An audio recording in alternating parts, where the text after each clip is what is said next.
നമസ്കാരം. ഞാനിന്ന് പറയുന്ന വിഷയം തിരുവാതിര നക്ഷത്രക്കാരെ പറ്റിയാണ് ഞാനിന്ന് പറയുന്നത്. എന്റെ ഈ ജ്യോതിഷ വിഷയത്തിലേക്ക് എല്ലാവർക്കും സ്വാഗതം. അപ്പോ ഈ 2026 തിരുവാതിര നക്ഷത്രക്കാർക്ക് ഉണ്ടാവുന്ന ചില കാര്യങ്ങളാണ് ഞാനിവിടെ പറയുന്നത്. അപ്പൊ 2026 തിരുവാതിര നക്ഷത്രക്കാർ ചെയ്യേണ്ട കാര്യങ്ങൾ എന്താണെന്ന് നോക്കാം. അപ്പൊ ഈ തിരുവാതിര നക്ഷത്രം വരുന്നത് മിഥുനക്കൂറിലാണ്. തിരുവാതിര നക്ഷത്രം വരുന്നത്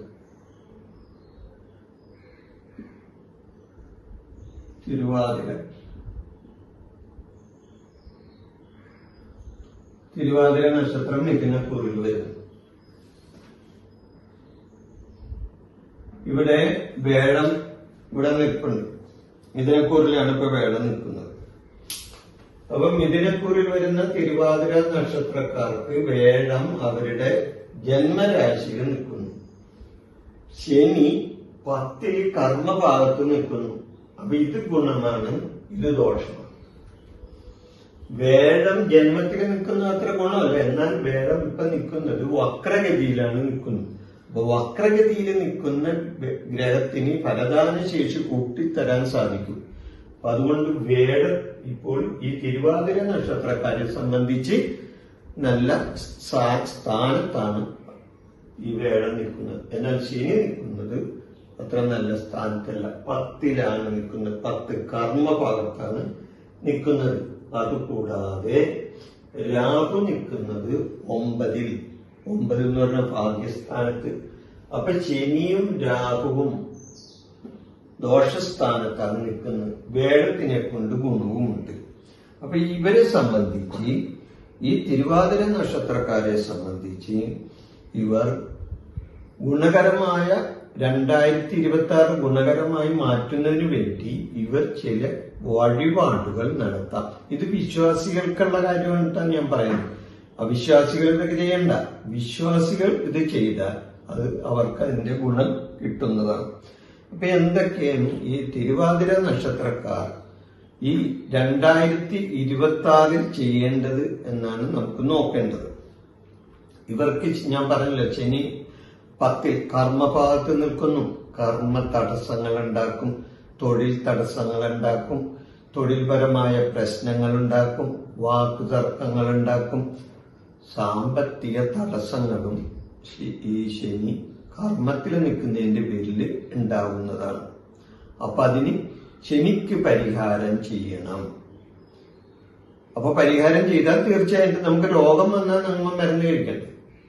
അതേപോലെ തന്നെ നമുക്കൊരു ദോഷാനുഭവം വരുമ്പോൾ എന്ത് ചെയ്യണം? മരുന്ന് കഴിച്ചാൽ മതി, പോരാ. അപ്പൊ അതിനുള്ള ദൈവികമായ പരിഹാരങ്ങൾ ചെയ്താൽ തീർച്ചയായിട്ടും നമുക്കതിൽ നിന്ന് മുക്തി കിട്ടും.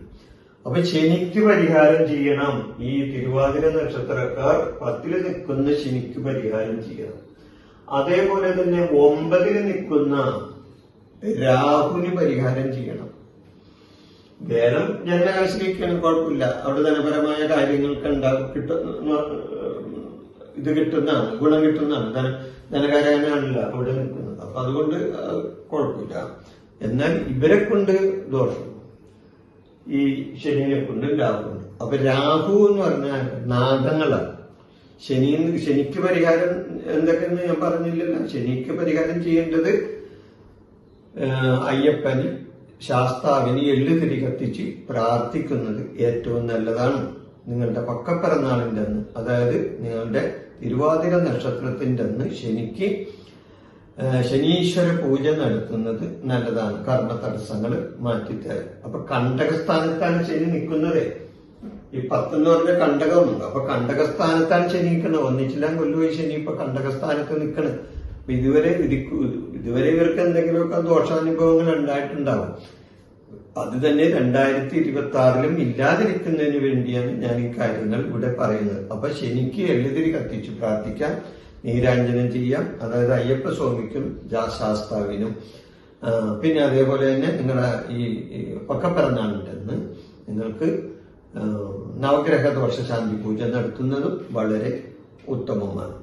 അതുകൂടാതെ തന്നെ നിങ്ങൾ രാഹുവിനെ പ്രീതിപ്പെടുത്തണം. അപ്പൊ രാഹു നാഗങ്ങളാണ്. അപ്പൊ നാഗങ്ങളാണ് നിങ്ങളുടെ ഭാഗ്യസ്ഥാനത്ത് നിന്ന് വന്ന് നിൽക്കുന്നത്. അതായത് നിങ്ങളുടെ കയ്യിലേക്ക് കിട്ടുന്ന കാര്യങ്ങൾ ചിലപ്പോൾ തട്ടിപ്പോയെന്ന് വരും.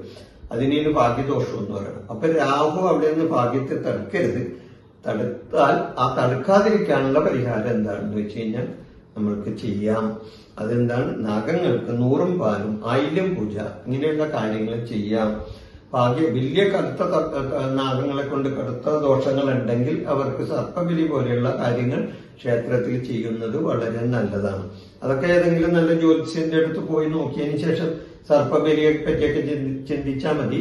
ഇപ്പൊ ഈ കാര്യങ്ങൾ നടത്താനായിട്ട് നിങ്ങൾ ഈ പറഞ്ഞ ചെറിയ ചെറിയ വഴിപാടുകൾ നടത്തിയാൽ മതി. എന്നാൽ ഞാനൊരു കാര്യം പറയും, ഇത് ഗോചരപരമായി ഉണ്ടാകുന്ന കാര്യങ്ങളാണ് ഞാൻ പറയുന്നത്. ഇനി ജാതകത്തിൽ ഈ രാഹുവും അതേപോലെ തന്നെ ഈ ശനിയൊക്കെ ജാതകത്തിൽ നല്ല സ്ഥാനത്താണ് നിൽക്കണമെങ്കിൽ തീർച്ചയായിട്ടും ഈ ദോഷാനുഭവം ഒന്നും നിങ്ങൾക്ക് ഉണ്ടാവില്ല കേട്ടോ. നിങ്ങൾക്ക് 2026 നല്ല കാര്യങ്ങൾ വന്ന് സംഭവിക്കാം. എന്നാൽ ശനിയും രാഹുവും ദോഷസ്ഥാനത്താണ് നിൽക്കുന്നതെങ്കിൽ തീർച്ചയായിട്ടും നിങ്ങളെ സംബന്ധിച്ച് ഈ 2026 ചില ദോഷങ്ങൾ ഉണ്ടാവും. ആ ദോഷങ്ങൾക്ക് ഞാൻ ഈ പറഞ്ഞ കർമ്മ ദോഷത്തിനും ഭാഗ്യദോഷത്തിനും ഒക്കെയുള്ള ചെറിയ ചെറിയ വഴിപാടുകൾ, ശനീശ്വരനും നാഗങ്ങൾക്കും ചെറിയ ചെറിയ വഴിപാടുകൾ നടത്തി പ്രാർത്ഥിച്ചാൽ തീർച്ചയായിട്ടും നിങ്ങളുടെ പ്രാർത്ഥന ഈ ശനീശ്വരനും നാഗങ്ങളും കേൾക്കും. നിങ്ങൾ ആത്മാർത്ഥമായി ആത്മസമർപ്പണത്തോടു കൂടി വഴിപാട് നടത്തി പ്രാർത്ഥിച്ചാൽ തീർച്ചയായിട്ടും നിങ്ങൾക്ക് അതിന്റെ തടസ്സങ്ങൾ മാറാനും 2026 പുതിയ നല്ല കാര്യങ്ങൾ 2026 വന്ന് സംഭവിക്കാനും വിജയങ്ങൾക്കും അത് നല്ലതാണ് എന്ന് പറഞ്ഞുകൊണ്ട് ഈ വിഷയം ഞാനിവിടെ അവസാനിപ്പിക്കുന്നു.